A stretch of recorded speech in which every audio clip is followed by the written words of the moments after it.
Welcome to the Speak Your Success podcast. Welcome, successors, to another episode of Speak Your Success. This is another Feature Friday episode that we're dropping. Today, I got my brother in the building. Me and him been going back and forth, playing Duck, Duck, Goose, and playing tag, trying to get connected. But now I finally got him in the studio. Mr. Dozie Ezemma, what's going on, baby? Nothing much. How you guys doing? Man, glad to finally get you here. I know it's glad to be here. Thank you. Yeah, man. It's well overdue. Word. Well over. It's been what? How long has it been? Since we've been trying to link up. Man. 7 months, right? Yeah, it's been a good little while. Well, where we first meet though? We first met at game night. Yeah, Paula. Night. Yeah, Paula and Ashley's crib. Yeah. For those of you out there, I'm curious to hear y'all's experiences, game night experiences. So comment down. If you're rocking with us on YouTube, comment down at the bottom because I want to see those game night experiences. But we was at Paula and Ashley's spot out here. And those of you who know, game night gets intense. It's real intense, especially our game night. Ooh, you talk about battle of the sexes. You talk about people changing rules and bragging rights and all of that. Bragging rights on a whole nother level. Anyway, so we met for the first time. It was leading up to the NBA Finals. Because I think it was like the Houston. I can't remember who Houston was playing, but Houston was on. Were they playing Golden State? Yeah, I think it was. I think it was. Yeah. That sounds accurate. And it was like, okay, it's time to play the games. It was like, wait, but the game is on. Absolutely. They're like, no, well, y'all can just play. No, sweetheart. Just hold that thought. This game will be over in a little bit. You know, just let us rock. We want to enjoy the game. Brotherhood. Absolutely. Yeah. Okay, so we're gonna talk more about that, and we're gonna find out more about Dozie. But before we get into that, I want to just take that time, like we always do, and shine light on just a faithful and loyal listener by doing this review of the week. And this review of the week comes from Miss D91. And for those of you who are like, how do I leave a review? How do I become the review of the week? You would just go on to iTunes, type in Speak Your Success, scroll down to the bottom, and then click Write a Review. But Miss D1 went on to say, this is a pretty dope show.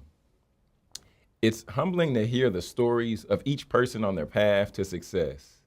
Especially in this era of social media, you don't see the process as much. We just get a glimpse of their success. Rarely, people speak on what it looks like for them to get there. This podcast is a nice reminder that you too can achieve your true purpose. Keep it up, JJ. Miss D91, we appreciate you for rocking with the Speak Your Success podcast. And you are this week's Apple Review of the Week, so we definitely appreciate you. But now, man, Dozie, we're gonna now focus on you. We're gonna shift the show to focus on you. Okay, all right. Yeah, because like I told you before, man, the focus of this show is just sharing our stories with people, but ultimately showing them how we were where we once were, and then how we've been able to get to this level of some success. So Dozie, just tell us a little bit about you, just briefly, just like the highlights of you really quick, like introduction. Quick highlights of my life. My name is Dozie Ezemma. I am 28 years old, recently just turned 28, you know, and I'm a chemist. I'm a chemist by career-wise. Played football, went to the NFL, and decided or ended up in chemistry. And I have a YouTube series that's pretty thriving as well, called Falling Forward. And it basically talks about Christ from a male perspective. It deals with the gray topics that nobody wants to talk about or everybody thinks is cute, and just want to get people into a male mind to see the way men think, really.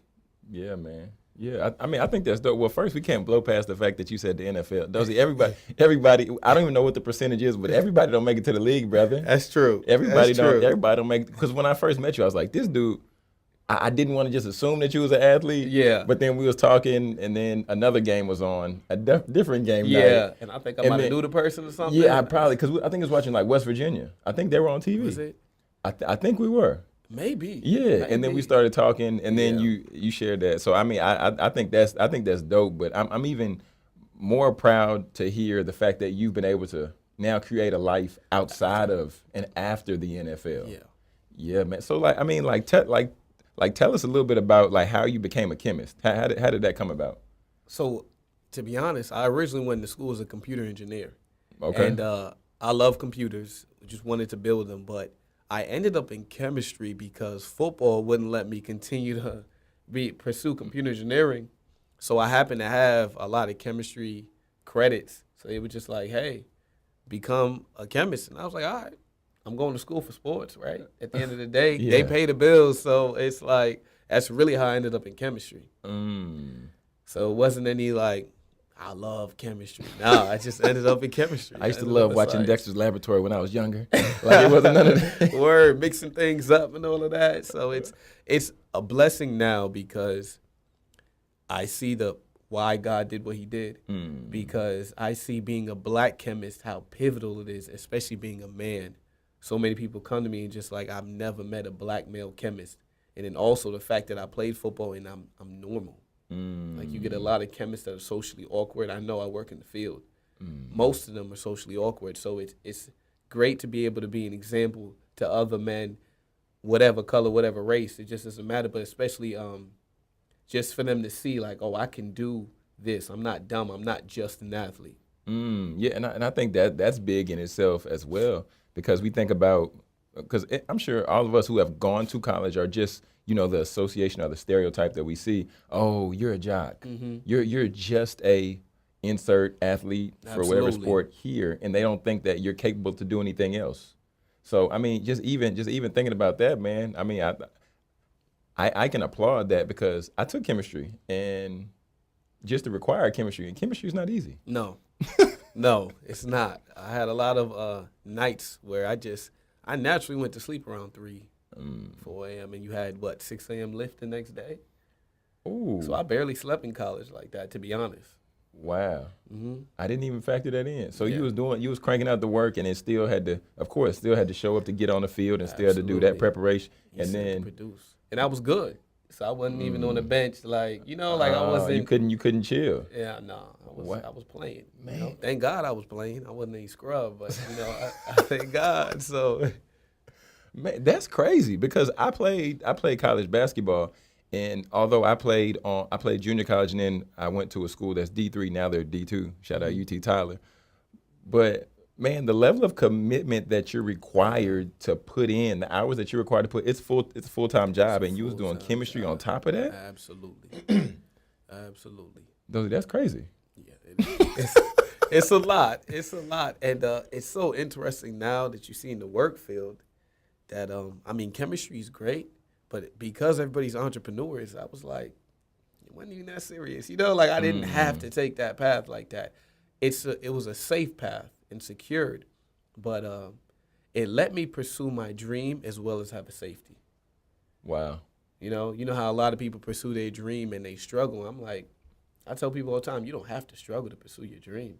You can live safe and pursue your dream. Man, I think that's something that's a conversation that doesn't happen more oftentimes than not. No. Because you think entrepreneur, you think of somebody just going out, either just putting it on the line, almost like gambling, versus somebody who, because that was my idea of entrepreneurship. When I first got started, I just dove all in. And then I later had to eat my own words and realize that, wow, John, if you're going to do entrepreneurship like this, you're barely paying your bills by Ubering, and you barely make enough to even go out and have any form of a social life. Absolutely. But there's a different breed of individual who lives like that, like you're talking about.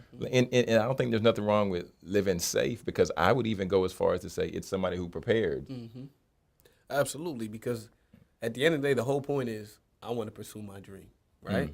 So if your whole point is to pursue your dream, it doesn't matter how you do it, as long as you eventually get to your dream. Wow. So some people risk it all. And there's nothing wrong with that, but some people have a plan and execute their dream. It is what it is, but at the end of the day, they're both going to end up with the same trophy. And there's not going to be an asterisk by it either. Absolutely, man. Okay, so we talk about pursuing dream, and then I'm curious to ask you what does your dream look like, or what do you feel that your purpose is?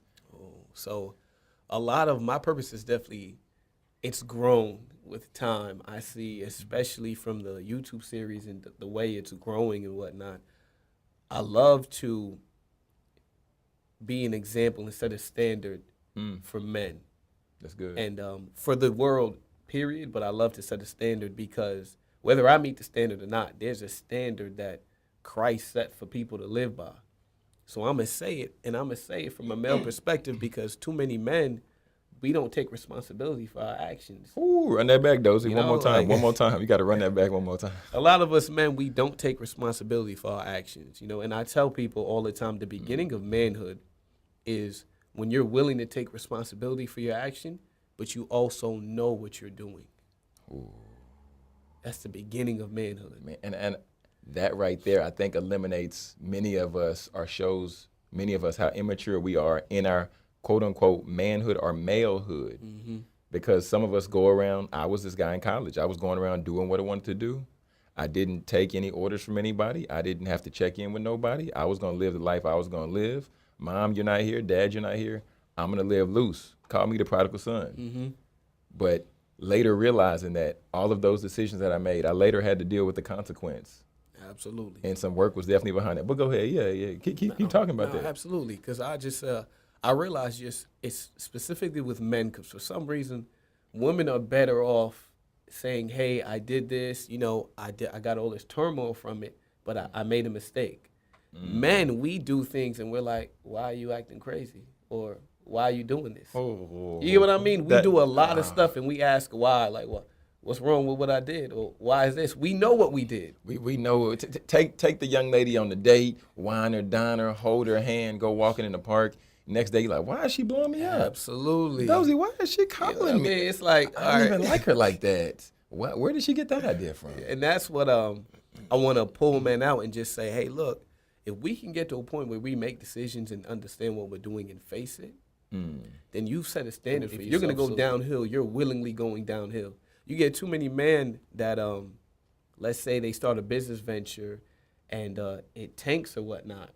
They don't prepare for all of that. And then they're like, what happened? Well, you took this risk. This was going to happen. But they blame almost everybody. I don't know why as men we just like to do that.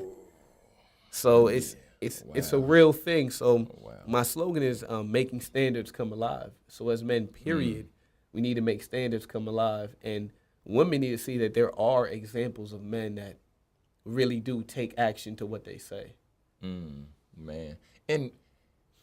And I think one of the craziest things about it is, like, I think it's just the picture of what we have seen manhood to be over time.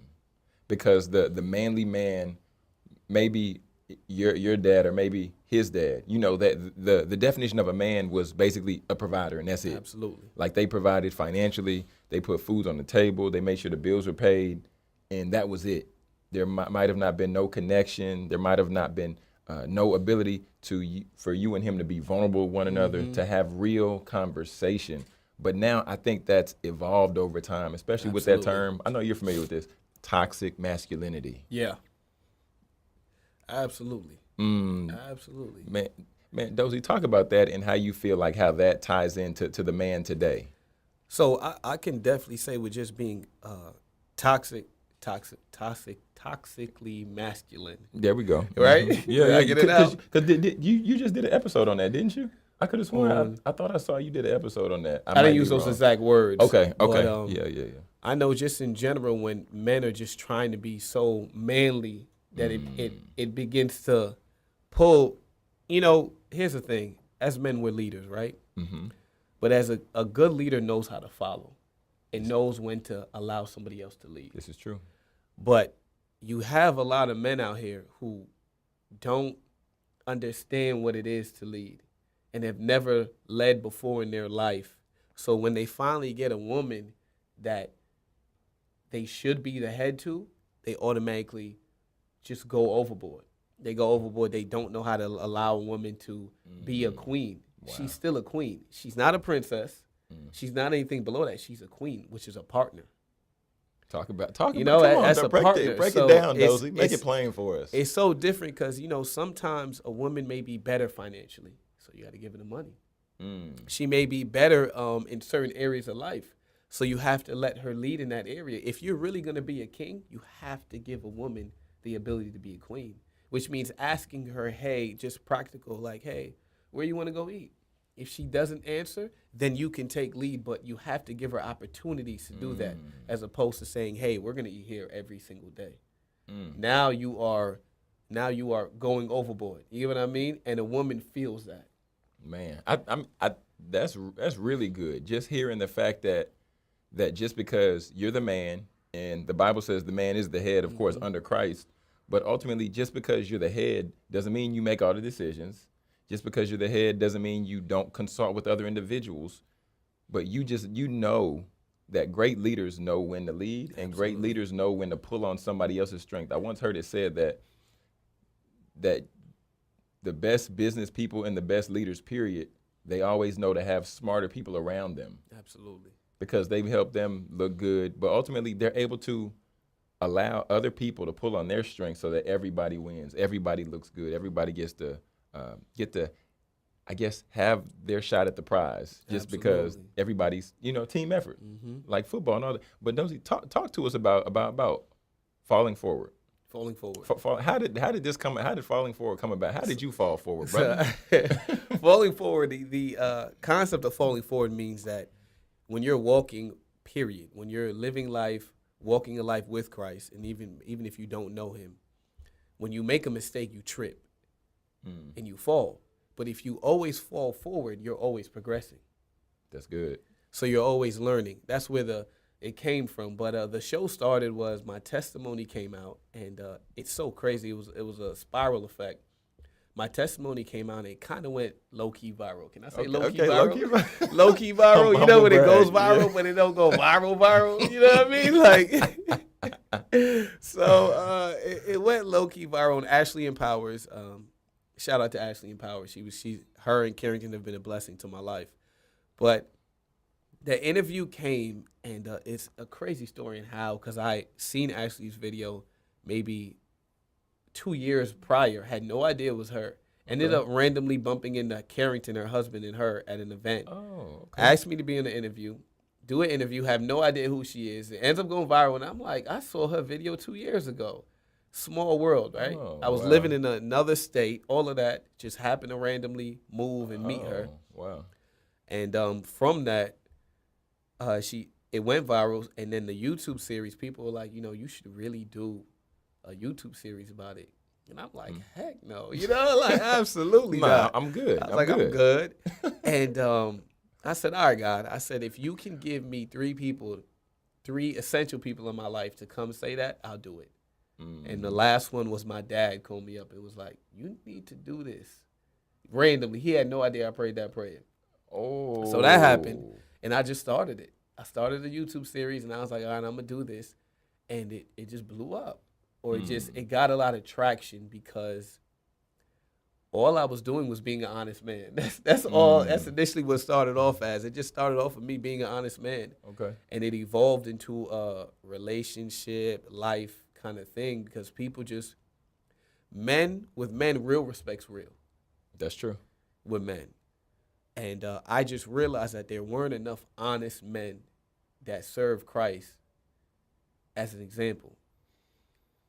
Nowadays you get a lot of people, men, I don't know what it is, but once they get saved, they sound like women. They just talk from an angle that only appeals to women, which is why men can't get down with that.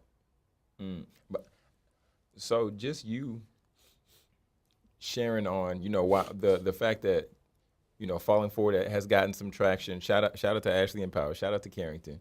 But one thing I've realized just in life, when there's a people or when there's just a general need for something, and then somebody meets the need, we can go back to economics class, it's supply and demand. Supply and demand, absolutely. Supply and demand. So the world has been needing to hear an honest man.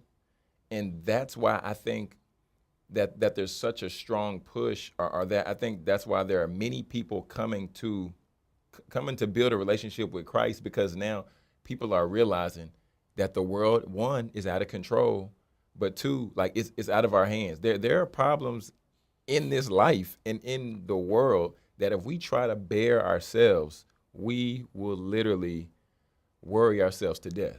Absolutely. And it's also, the good thing is men come and they're really just like, I'm just like you. I'm not cut from another egg. I'm just like you. And that's a great thing that happens from the show, is just men notice, like, hey, I go through the same thing, or I'm dealing with the same thing, and he's not different. He's no different from me. But ministers or people, when they got saved, all of a sudden they felt like you didn't go through the same stuff this person went through. I understand why you can't come to Christ because these girls are so fine. I know, I'm you. You know what I mean? Like, I'm you. I get it. So, and then people also got to understand, I was in the league. I know what goes on in the locker room. Lord have mercy. I know. I can't even imagine. I know things that people don't even imagine. Like, they just like, I tell people things, and they're like, no, that doesn't happen. And I laugh. Like, it's just like, I laugh because their mind can't comprehend how crazy it is in there and how toxic it is. And the only person they will listen to is somebody that's honest. Man, Lord, I can't even imagine what some of the things I've seen and know is like, you wouldn't want to, you wouldn't. I look at the world very differently because of that. I believe it. Absolutely. I just see things differently. I see a lot of things for what they are. And people have to pay attention to the little things. It's the little things that you see and they did what? Oh, okay. That means this is that. It's that fast. It's that quick. But when you just grow up in an environment, an athletic environment in general, and you play basketball, it's such a womanizing environment. Yeah. It's such a womanizing environment. I've just seen where I could care less if there was a ring and 3 kids. We're coming for you.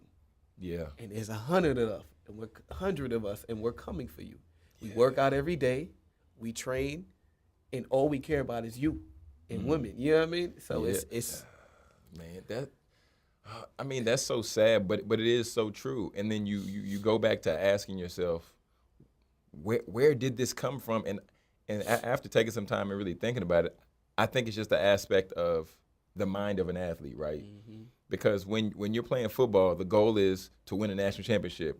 The goal is to get the trophy, to get the ring, to make it to the bowl game, and you're wanting to achieve something that you know is going to be so hard to achieve. But then what happens the next season? You start all over again. Absolutely. You're going after it all over again. And I think that's the same thing with the prettiest girl, the prettiest woman. You're like, oh, I got to get her so I can put her, boom, in the trophy case. And then after you get the woman, and then half the time, guys like, okay, well, the race is over, so I'm done with her. Because I mentor some young men over at Cottrell House, and it's a halfway house. But I was talking with a young man the other day, and then he was like, yeah, man, there's a girl I mess with. I said, what does that mean? And he was like, no, I mess around with her, whatever. I don't really like her like that. I said, well, why are you entertaining this young lady if you have no feelings for her whatsoever, and you don't even really you don't even necessarily care for her at all? I said, why are you even messing with her? And then he was like, well, nah, man, you know how it is. And then he said he's Muslim. And I was like, okay, well, I said, well, what does your book of faith say about that? He said, well, they say you're not supposed to have sex before marriage. I said, do you believe what your book says? He was like, come on, man, now And then I think it's just the idea of one young man has it, okay, I got to get her. I'm going to get her. Then he goes back to the locker room and tells these other guys. And then it creates this cycle and continues to perpetuate a cycle just of somebody chasing a carrot. Absolutely. So, Dozie, we're talking about just athletes and what that looks like. But let's just take a turn. Let's take a quick turn. And then let's talk about like athletes and entrepreneurship. When you hear that, what do you think? So when I hear that, I honestly, from being an athlete, I understand that athletes are really bred to be entrepreneurs. Talk more about that. And we wake up at 5, 6 a.m. to lift every day. We train. Entrepreneurs wake up 5, 6 a.m. to at least study, train, start their business. True. And also, as an athlete, you are instructed on what to do and how to do it, but you also have a drive and a success to win. The way regular people that are not athletes are just taught to listen and do, but as an athlete, there's a winning sensation that you have to have, which is what entrepreneurs have. So the way our lifestyles, not only do they collab with entrepreneurs, but our mindsets are always thinking of different ways to win and succeed. Ooh. You know what I mean? So as an That's athlete, good. I understood, because once I started working full time, I was like, I'm not supposed to be doing this, because I understand why athletes struggle so much at the end of whatever they're doing to work 8 hours. Because when you've been taught and trained to just win, succeed, and push, there's no achievement in going into work and leaving.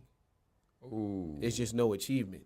Man, that's really good. It's just none. So I've understood. I was like, we're really bred to be entrepreneurs. We're bred to push the thing, create something, design something, and push through it. We'll take the risk because we're athletes. We know what it feels like and how to take a risk. High risk, high reward. And I mean, you even see a lot of that now, even with athletes now. Like they have the careers. One of the first people that comes to mind for me is a Dwayne Wade. Because Dwayne Wade's been in the league, I don't know how many years, but over the past few years, I've seen like he started like doing socks. And then he also signed a deal with his shoes like in China so that he can get the better deal. But now you see people positioning themselves, if you will, to transition from the game to make sure that, you know, after the game's done with them and they're done with the game, that's not the end all be all. Because you got the Michael Jordans, you got the Magic Johnsons, you got all these people that did. Michael Jordan made more money from his shoes than he did his career, if I'm not mistaken, statistically. So when you have all these people and you see they have the blueprint, and when I stopped, whatever happened with football, I realized I was like, you know, athletes are really meant to create ideas and execute them. We have everything. We already have the name. We already have the accessories around us. Our name is already big in our hometown most of the time if you're an athlete. That's true. Or if you went big time or whatever, you know? So it's just, we're just bred and taught differently. Wow. So it's hard to go into the real world and say, hey, I want you to come in 8 hours and do this. Where do I win? You know? How do I win? Man. As an entrepreneur, you win. Man. That's really and talking about entrepreneurship and talking about risk. Okay, so recently I know you put on social media that you're preparing to move. Absolutely. Just up and move. Absolutely. Up and move. So what was it that shifted you to move and just talk a little bit more about that. Oh, so for what shifted me to move, it was honestly God. I got an offer, and I had a few offers, and for work. And I've been applying and whatnot, and I was like, you know what? Prayed about it, took some quiet time, and I was like, let me take this move. And it's not a move that I want. It's a move that I need. You know, it's one of those things where you don't like everything. Because coming when I moved to Dallas, I up and took everything, 2 suitcases, and I was just gone. I was like, I'm moving to Dallas. I like to move. I wanted to move to Dallas, you know? But where I'm moving to now, I don't want to move there. It's like it's necessary. It's necessary, but it's a risk. And I always tell people I'm a risk taker, but I take calculated risk. There's 2 different types of risk takers. Wow, break that down. There's one person that just take jumps without evaluating a thing. That was me. I wouldn't say it's bad or good. You know, this is neither here nor there. Yeah. But I'm definitely a calculated risk taker. There are ones that are calculated risk takers who will jump, but they'll plan everything out and jump. So they jump with a plan. Like if I'm going to leave town, I'm going to save up money so I can book an Airbnb and get a job. Then you got people that just like, I'm going to get in my car and drive. 2 different people, you know? 2 different people. Same risk. Right. Man, that's good, though. That's really good. Just because the people who rock with the podcast, the successors, I don't want y'all to miss that. Because sometimes we can take a inadvertent risk, or we can just take a risk that we just feel, oh, I want to do this because off the strength of I just want to do it, as opposed to taking time and potentially preparing for the risk. So that way you might have some money put to the side, or that way if you're preparing to move, you know somebody else who's in that city or somebody who can get you connected. Man, that's really good. Absolutely. I moved to Dallas, with 2 suitcases, no car. And I didn't even know you needed a car in Texas like that. Oh, that's a cat. What you thought you was gonna ride a horse? I didn't know what I was gonna do. There was Lyft and Uber, but I moved here and I knew I had a degree. Okay. So I knew I had a degree in chemistry, so it was a guarantee I was gonna get a job. And I'm a go-getter, so the risk wasn't just air under it. There was a plan. I was a go-getter, had some money saved up, booked the Airbnb, applied to jobs, and I got a job immediately. There was no option for failure. There's no option for failure for me. I'm always like that. Plan B is to find another way to make plan A work. That's how I live my life. So, man, there was no option for failure. There's no option for failure. Man, Dozie, go ahead. Tell us. You're on Twitter, right? I'm on. I am on Twitter, Instagram, even Facebook, and it's all the same handle. It's Dozie, Dozie, the number 4 and the letter J. Okay, we're gonna have that down here on YouTube, and we're also gonna have it down in the show notes to make sure people can get a hold of you. I only had to ask because you just threw out a tweetable right there. No. You threw out a couple of them. You hit us with a trifecta. I think it was 3 of them. You went pew pew pew. Back to back. Yeah, so I'm gonna go ahead and tweet those out eventually. But man, I think that's something really for us to chew on, and even the piece about the athletes being a natural bred entrepreneur. Mm-hmm. Well, okay. Well, how about this? I want to ask you this before we transition. What would you say to the individual who's not the athlete, and for them to maybe they're in a place in their life where they feel that they're not fulfilled. They're in a place in their life where they're wanting more. They're in a place where they're trying to figure out what's the next level. Like, what's a tangible step or a couple of steps that you would want to give them to maybe help them begin to shift that mindset to fall forward, if you will. To fall forward. Yeah, I would say the best thing I would say is make a plan and execute it. So I say the first thing you need to do is write down steps that need to be done, at least 3 steps, and go after those 3 steps wholeheartedly. If you full and wholeheartedly go after the steps, if you fail, it doesn't matter. Because that's the biggest thing. People are afraid of failing when they plan something and it doesn't work out. Mm-hmm. If you can understand success and understand how it works, failure is nothing but a lesson learned, and you're going to do it again. So I'm the type of person, if I fail or if something happens, I'm going to get up and do it again. So when you do that, failure is not an option for you. Because for me, messing up, I lost everything. So I'm going to get up and do it again. Yeah. I don't have anything, I obviously don't have anything. So what I got to lose now? Yeah. So you're in a better place. But people have to understand you need to set a plan up, because a lot of people, the reason you don't move is because you don't have a plan. Ooh, run that That's back. The greatest run that back one more time, Dozie. For a lot of people, the reason you don't move is because you don't have a plan. You just say, I want to be famous. Okay. So if you really want to be famous and you want to be an actor, then you should develop a plan to move to LA and already have some acting gigs or something lined up. Or you want to be a singer, you better set up some singing gigs or something, but don't just talk about it and don't have a plan. So I think that's people's greatest weakness. They don't set up a plan. They just want to bump into somebody and say, hey, you discovered me. Thank you. Thank you. I've made it. Give me my Hollywood star. Man. Oh. The Bible says, write the vision, make it plain. The Bible also tells us to count the cost. Absolutely. Count the cost, count the cost, count the cost. Absolutely. Okay, so I always enjoy this part, because I'm just curious to hear, like, if I ask you to describe yourself in 5 words, what 5 words would you use to describe yourself?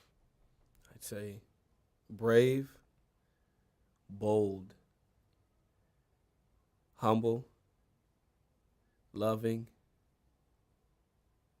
and I want to say, what's a good word to say? I don't care. In one word? Nonchalant. Nonchalant. Nonchalant. Describes me very well. Very nonchalant. Okay.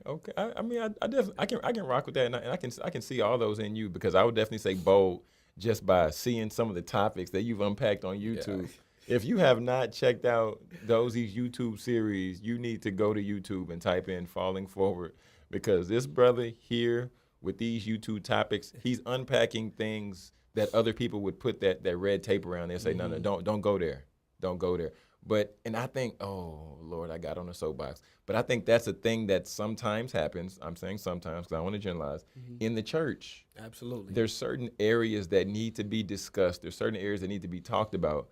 But people say, no, I can't touch that. Or no. And it might even be the pastor.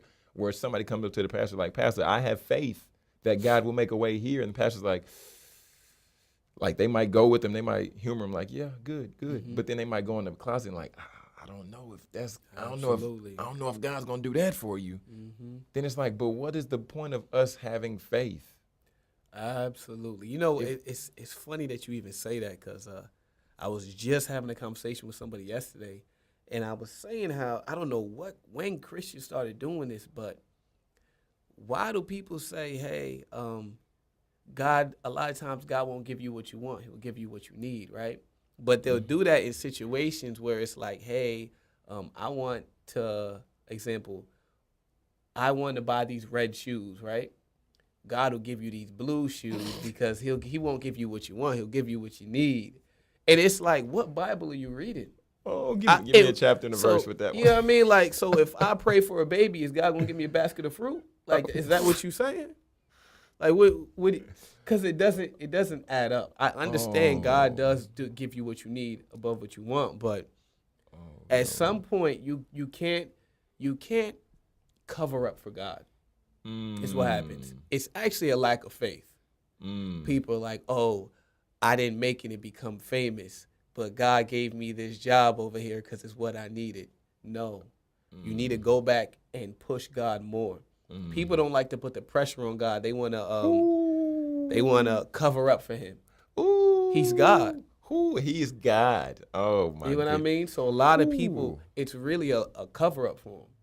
I'm not covering up for you. If you amazing as you say you are, well, let's put it. Let's see what's up.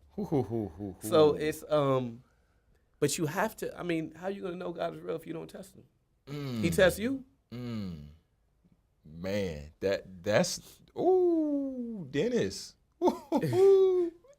He said, "I'm gonna put God to the test," and I think that's the part where you're really challenged in any relationship, because you never know if somebody is really for you until the chips are down. Because we know what to do when we win the lotto.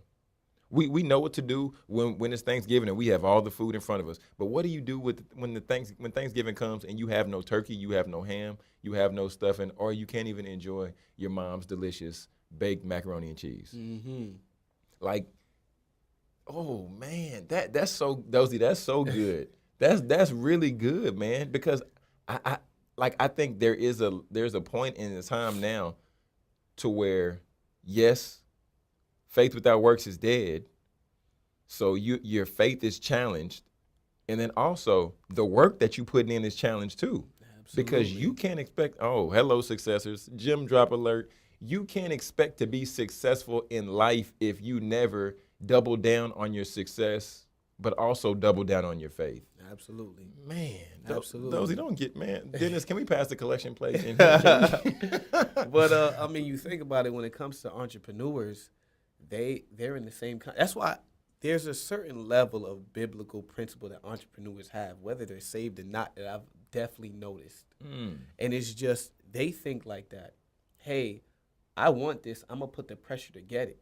Everything can fail. I still want this. This, I'm still going to push for it. But Christians will be like, I want this. Oh, everything failed. Maybe God didn't want it for me. He gave me what I needed. Why? What are you doing? In what Bible? Because my Bible says God will give you above what you ask or think. So if he's going to give you above what you ask or think, that means you already asked for it. He gave you that plus more. So I'm like, what scripture are you reading then? Because clearly I shouldn't be serving God. Man. And God, and as you're sitting here saying this, I can't help but think, because we're talking about entrepreneurs, we're talking about athletes, we're talking about leaders, manhood, we're talking about all these great things. And I just can't help but to think about Moses. And just think about any field, because think about the people who, because I'm not sure if you ever told people that you had a desire to go to the NFL, but I'm sure there was some people somewhere saying, you ain't going to make it. Absolutely. And then, of course, after your time with the NFL is done, you're like, oh, nah, he's done. He's out of here. He's no good. What is he? But think about the amount of pressure and the amount of people who were talking down to Moses, because we know the people were whining, but then he brought them to the Red Sea. Absolutely. And then they're seeing life. Hello, entrepreneurs. Hello, business people. Hello, individuals who are striving for greatness in your life. You're going to see a Red Sea at some point in your life. And then the question is, are you going to trust God to put down And part that Red Sea. You know, Man, like and the part that's really good about that, the Red Sea wasn't parted until they got to the Red Sea. that's The true. Red Sea wasn't parted before. True. Moses is leading the people, and then they have the horses and the chariots chasing right behind them. So you got trouble in front of you, you got trouble behind you, and then you got these people hating on you right here with you. And then God is saying, so what you gonna do now? Moses, you can't part the Red Sea by yourself. These people can't, even if they took cups and tried to move the water out, y'all ain't moving that sea. Man, Absolutely. Man. Absolutely. Because people don't understand you're going to get tested. That's part of life. That's what builds you up. But God doesn't get a pass. If he's testing you, you should test him. You know what I mean? Take the risk. He's God. Like, he is. If you understand how big and amazing he is, come on. Jesus, you said this. What's up? Like, this is supposed to happen. Sorry about that. This is supposed to happen. So, man, that's good. You know, but, you know, we like to take pieces. Like, we like to take pieces. So we say, hey, I want a kid. I should expect a kid. But I want this type of spouse, but I shouldn't expect this type of spouse. You know what I mean? Like, we give it, we put it in sections when it's all one thing. Man. If you ask, it says asking you shall receive. That's what it says. So it don't say how it's gonna come though. It doesn't. It don't say how it's gonna come. Because you can pray for that type of woman or that type of man, but then you get them on paper, you get them in the picture, you get them in the frame, but then behind closed doors you begin to realize, but that young lady might have daddy issues, and she not really what you wanted. And she I'm not even gonna say that, but it's just she might be you now have to help her deal with that, and then the young man. He might have never led anything in his life before, but this is who you wanted, guys. But this is who you wanted, right? You didn't know. I mean, you didn't know what you're gonna get, but this is what you want. Absolutely. Man. I'm gonna say this, and then we're gonna move on. But the picking bits and pieces, I think that's what's so difficult about people as a whole, believers, non-believers, whatever you believe. You want to pick the stuff that sounds good out the Bible. Okay, God says, okay, he's going to open up the windows and pour out a blessing so big that I don't have enough room to receive it. He tells me eyes haven't seen nor ears have heard the blessings I have. We want to take all that, but then we don't want to take when it says in Romans that perseverance in our character is being tested and we're getting built up. We don't want that. We don't want the rough stuff, but we want the pot of gold. We want the trophy at the end of the season. But we don't want to go in the weight room and do 6 a.m. workouts, though. It's true. People don't, they really don't want to put the works in. But they got the faith for it. That's why, as part of just to go back to moving, part of why I'm moving, I said this year has to be different. It has to be different. So I'm moving. I may not want to move, but it's the works I'm doing for the plan that I have. So I have to move. Like, I have to. You have to sometimes get your hands dirty. And that's part of, like, people don't want to get their hands dirty, but they all want to be entrepreneurs. Man, you have to. You have to get their hands dirty, and sometimes other people won't understand. No, they won't. And then check this, because when you're in the lab, you have gloves on, right? Absolutely. Dozie, but I always see you when you go into work, when you're working with these chemicals, when you're working with this stuff that's extremely dangerous, you have on gloves. But now you're stepping outside the box and moving somewhere else. Why? I don't understand. You have to get your hands dirty, but that doesn't make sense to me. It don't have to make sense to you. This is the plan that God told me to. And a lot of times that person could be your best friend. Because, talk that truth. A lot of times if God gave you a vision, he didn't give it to everybody. He might have just gave it to you. Your best friend is and I'm not even coming for your best friend in the wrong way, but I mean, they can't understand the picture now. They have to understand it later. But part of the reason that's happening is because you have to learn how to stand on your own 2 feet, which is why a lot of entrepreneurs can stand on their own 2 feet. Like, it's just, they're equipped to do that. Entrepreneurs are a certain type of people, the ones that are very successful. And I've noticed that they all have something in common. They're all very direct. And they all can stand on their own feet. They can be islands. A lot of them can be islands. So, man, I've noticed that. That's really good, because I'm reading. I've been reading Think and Grow Rich. I'm taking my time through the book, but it's really, really good. and it's the type of book that I know it's based off biblical truths. As I'm reading through it, I see it, and I'm like, okay.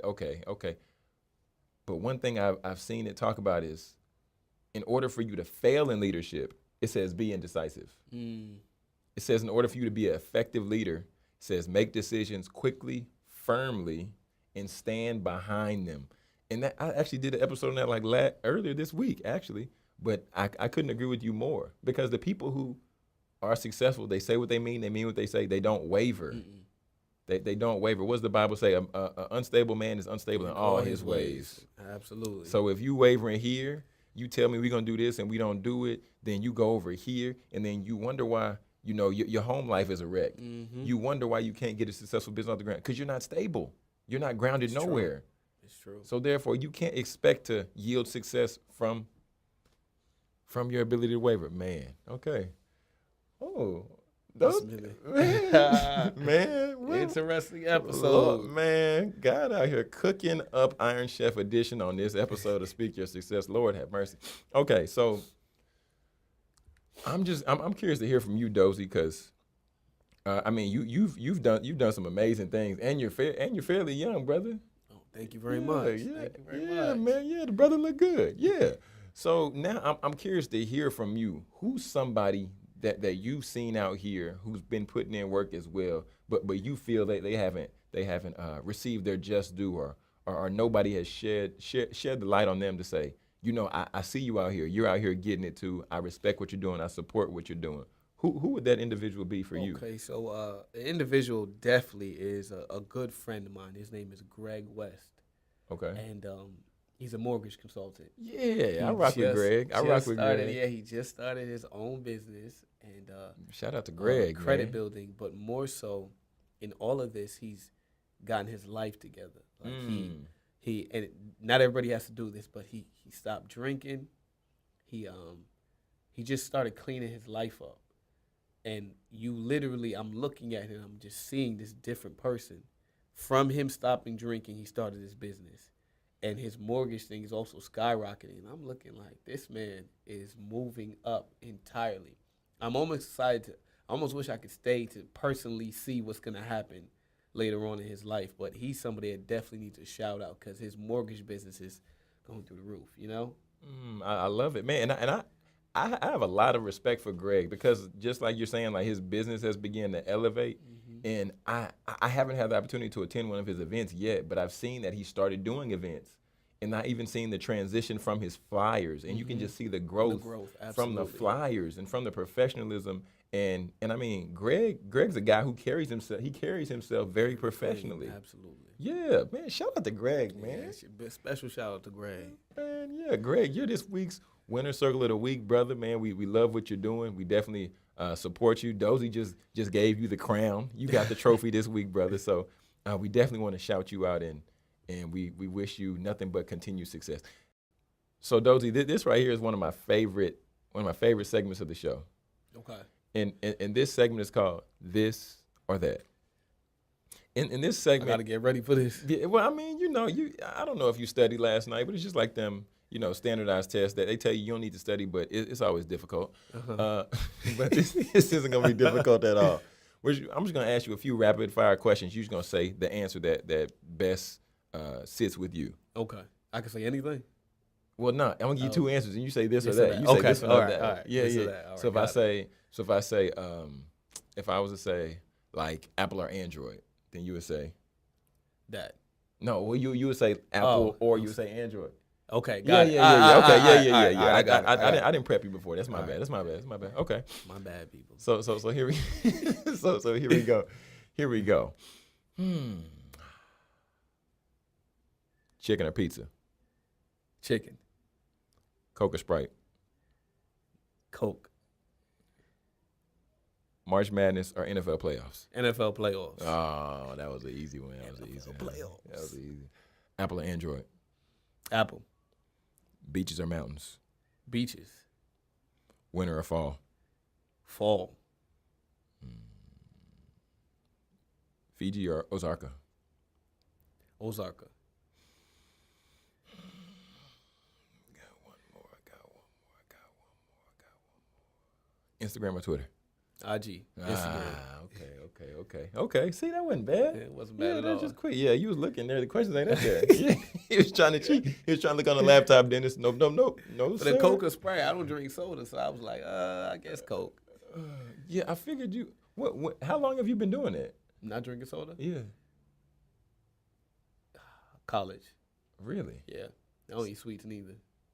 Really? All in college. Are you vegan? No. Why? I just figured later on, you know, how people get diabetes and all of that stuff. I was like, if I stop now, I'll be able to eat whatever I want for the rest of my life. Be able to eat food for the rest of my life and not have to cut back on sweets and all this and that and salt and da-da-da. So I just cut it early. Why not? Why not go vegan? Nah. Or pescatarian? Nah, it's not happening. I like meat. Have you seen the study? No, the videos and stuff. No. I haven't seen heard it. about it, I've though. heard about What about the it, Health, and I know there's so many others, but you know those are targeted to make you basically, I guess, make a conscious choice, encourage conscious choice. Anyway, okay, so Dozie, real quick before we get into the final thought, I want to give you an opportunity just to share with the people once again where they can connect with you on social media and where they can find more information about Falling Forward. Okay, so once again, through social media, my name is, my Instagram handle, and in general, everything is Dozie, D-O-Z as in zebra, I-E, the number 4 and the letter J, and you can find me on IG, which is the one I use the most. Also for YouTube, my name is Dozie Ezemma, or you can just type in Falling Forward, and you'll see my series. You see my series on there. Excellent. And once again, I'm going to have all that information down in the show notes. And we're going to make sure that you all get the opportunity to connect with Dozie. And please, we encourage you to blow up the comments. Let us know what you thought about the interview. Let us know what you liked. Let us know what you felt was funny and all that good stuff. Now, Dozie, I just want to bring it to you really quick, but I want to thank you for taking the time to come out to the show for sure. Definitely. Thank you for having me. Yeah, man. This was a good show. This is a spirit-led show. He was in here, man. The Holy Spirit was like, man, the door is open, so I'm just going to slide through. It's like I'm coming through, you know. And I was already dwelling, so, hey, where 2 or 3 are gathered. There he is. He is in the midst. Amen. But Dozie, I want to give you the opportunity just to share your final thought, man. What's on your heart, man? Take a couple minutes, take a minute, whatever. Just share something that you want to share with the people to encourage them to fall forward. Well, that's good. So my final thought is, I just want everybody to know, be willing to deal with the risk or the consequences of your actions. And the reason I say that is a lot of people in this world, period, we make decisions, and the problem is not what decision we make, it's the aftermath, because we're not willing to deal with the decision. We're not willing to deal with the consequences of our decision. For example, as a man, if I like all women that are 6 feet, at a certain point, my pool of women is going to shrink. So let's say I'm 40 and I'm not married. That's a decision I have to be willing to deal with because I liked all women over 6 foot. You know what I mean? That's real. So a lot of people make decisions and you're not willing to deal with the consequences. Understand whatever decision you make, think about it, evaluate it, and live life by it. Don't be upset at what happens because you made a decision. If you're going to become an entrepreneur and risk your money and you lose it, it's a consequence that you are willing to take. So I tell people you have a lot more peace and you'll enjoy life a lot more if you're willing to deal with the consequences of your actions. Man, that's really good. That's one to grow on right there, Dennis. That's one to grow on. Man. Everybody, we thank you all for taking the time to, rock with us, taking the time to listen if we're in your ears, or taking the time to watch if you're on YouTube. But also subscribe. If you have not subscribed, click that red subscribe button and make sure to subscribe to the Speak Your Success podcast, which is available on all major streaming networks, iTunes, Android Market, Spotify, iHeartRadio, all those cool places. And then also, if you're on YouTube, enjoy watching us. Subscribe to Speak Your Success. And we're going to close it out like we always do. This is TEDx speaker and best-selling author with the mastermind, Dozie Ezemma, over here. And reminding you to speak your success, believe in your greatness, and continue to create the life and business of your dreams. Why would you want to live any other way?